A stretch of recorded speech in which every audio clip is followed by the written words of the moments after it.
The Chicago Bears have just fired their head coach Matt Eberflus mid-season for the first time in franchise history.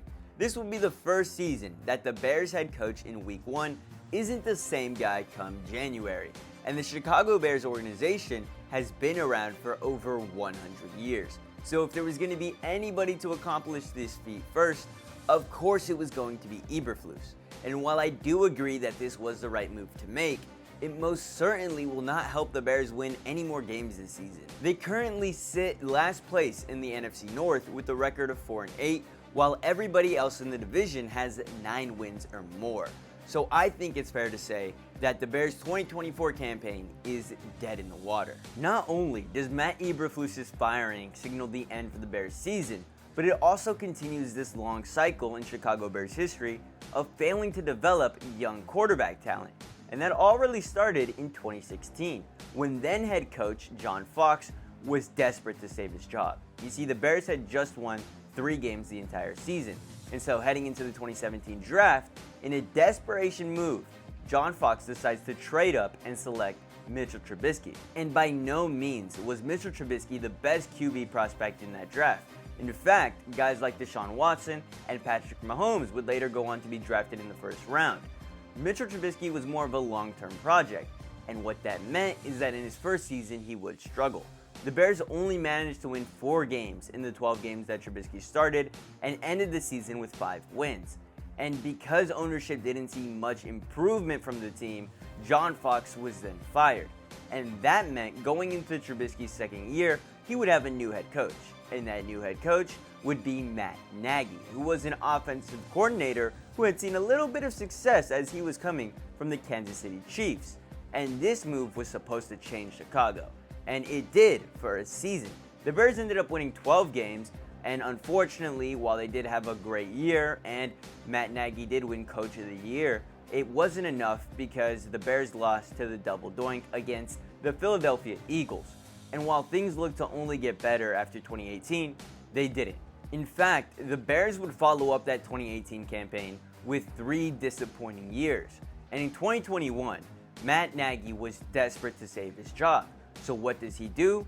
Trade up in the draft and select Justin Fields. Now, Justin Fields was a lot different than Mitchell Trubisky coming out of college. Justin Fields had a lot more potential and had played in bigger games for bigger schools. He was coming from the Ohio State, and Justin Fields was arguably the best quarterback prospect in the draft, so I don't really see an issue with Matt Nagy drafting him. The issue arises when you realize that Matt Nagy only selected him to save his job. In fact, I believe that Matt Nagy should have been fired right before that draft, and a new head coach should have came in and made the quarterback selection, but of course, that didn't happen. And after Justin Fields struggled in his rookie year, and the Bears only managed to win 6 games that season, Matt Nagy was out the door. And that meant that heading into his second year, Justin Fields would have a new head coach. That new head coach's name? Matt Eberflus. And unlike Matt Nagy, Eberflus never really found any success in Chicago. But that doesn't mean that Justin Fields wasn't good. In fact, in Justin Fields' first season with Eberflus, he had a career year. He ended up throwing for 2,242 passing yards and 17 touchdowns, while having a 60.4% completion percentage, which was up from his rookie year. And that's not even taking into account the work that he put on the ground, because Justin Fields went out and had one of the best rushing seasons from a quarterback in NFL history, up there with Michael Vick's numbers. He ended up having 160 rushing attempts for 1,143 yards and 8 touchdowns.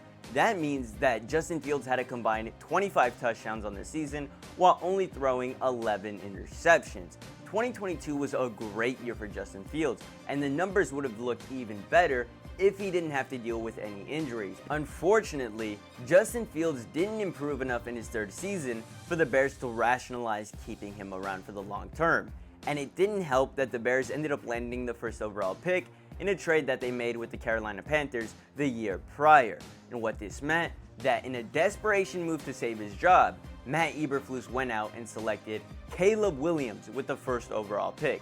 And you could stop me if you've heard this story before, because this is now the 3rd time in less than 10 years that a Bears head coach has gone out and drafted a rookie quarterback in order to save his job.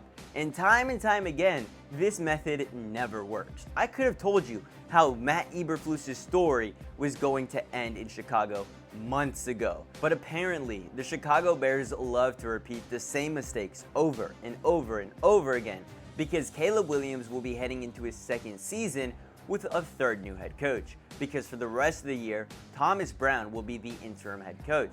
And if there's one person who's had any success at all in Chicago this year, it's been Thomas Brown. I mean, he was the offensive coordinator for the Carolina Panthers a year ago, and we all know how 2023 looked for that Carolina offense. It was dog shit.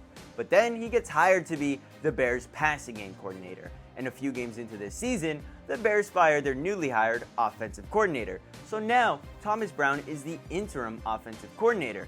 Next thing you know, the Bears also fire their head coach. So he gets 2 promotions in one season and is now the Bears' interim head coach. I don't think anybody could have seen this coming. But I can promise you right now, Thomas Brown will not be the Bears head coach going into next season, which means that Caleb Williams will have a third new head coach by year 2. And we'll talk more about Caleb Williams in a second. But for right now, I just wanted to remind you guys to slow down, like the video, and subscribe to the channel. We're on the road to 5,000, so please subscribe. I will do anything if you subscribe. Alright, now let's get back to talking about the Chicago Bears. Now, unlike Caleb Williams' predecessors in Trubisky and Fields, he is actually having an amazing rookie year. The Bears aren't losing games because Caleb Williams is their quarterback. In fact, Caleb Williams is the sole reason the Bears are even in a majority of these games. The Bears would be getting blown out every week if Caleb Williams wasn't their quarterback. In 12 games this season, Caleb Williams has thrown for 14 touchdowns while having 2,612 passing yards, which is a franchise record for the most passing yards thrown in a season by a rookie quarterback, all while having a 61.6 completion percentage. And what I want to do is look at a few of Caleb Williams' breakout games in his rookie campaign. Most notably, his standout performance against the Jacksonville Jaguars in London, where Caleb Williams went out and threw for 4 touchdowns on 226 passing yards in a blowout victory against the Jaguars. And this was a huge win for the Bears because at the time, they sat at a record of 2-2 and needed to get above 500. And this win against Jacksonville did exactly that. And Caleb Williams was perfect. He may have been playing in a whole different continent, but hell, throw all of the Bears games in London with the way that Caleb Williams was playing. But that wasn't the only great game that Caleb Williams has had so far. He also had an amazing game against division rivals Minnesota Vikings. Now, early on, I will say that Caleb Williams did struggle against the Vikings. However, in the end, he ended up ripping the ball for 340 yards and 2 touchdowns. And he was very clutch because in late game situations, Caleb Williams has had what it takes to drive the Bears down the field, get them into scoring range, and actually lead them into the end zone. In fact, the Bears aren't losing these late game situations because of Caleb Williams. I mean, we've seen it against the Washington Commanders, for example, where the Bears drove down the field off of amazing plays from Caleb Williams, only to lose in a last-second Hail Mary pass for about 50 yards. And that Hail Mary truly was the dagger in the Bears' season, because since losing to the Commanders, the Bears haven't won a game. They are currently on a 6-game losing streak, with the 3 most recent losses coming to divisional rivals in heartbreaking fashion. Take the Green Bay Packers, for instance. Caleb Williams kept them in that game. There was not a moment where you felt the Packers were going to run away with it because Caleb Williams was responding nearly every drive. He threw for 231 passing yards, and by the end of the game, with only a few seconds remaining, the Bears had the chance to win it. They were down by 1 and in field goal range, and what happens? The field goal gets blocked. That falls on the special teams, not on Caleb Williams. And then in next week's match against the Minnesota Vikings, the Bears end up going into overtime like I mentioned earlier, and what happens? Well, the defense collapses in overtime and just lets the Vikings into field goal range, and they win by 3. And in the most recent game against the Detroit Lions, Caleb Williams looked really good, especially in the second half. He threw for 256 passing yards on 20 completions and had 3 passing touchdowns.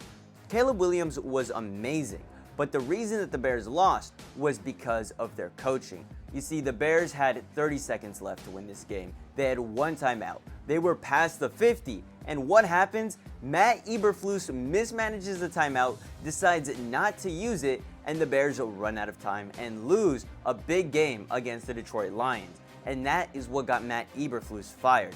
Next thing you know, the Bears are now 4-8 and have no head coach and no true direction.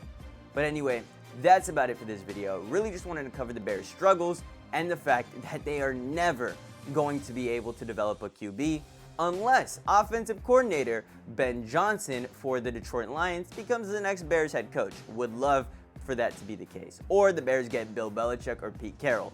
Any three of those options would be amazing as a Bears fan. But anyway, I'll catch y'all later. Much love. Deuces.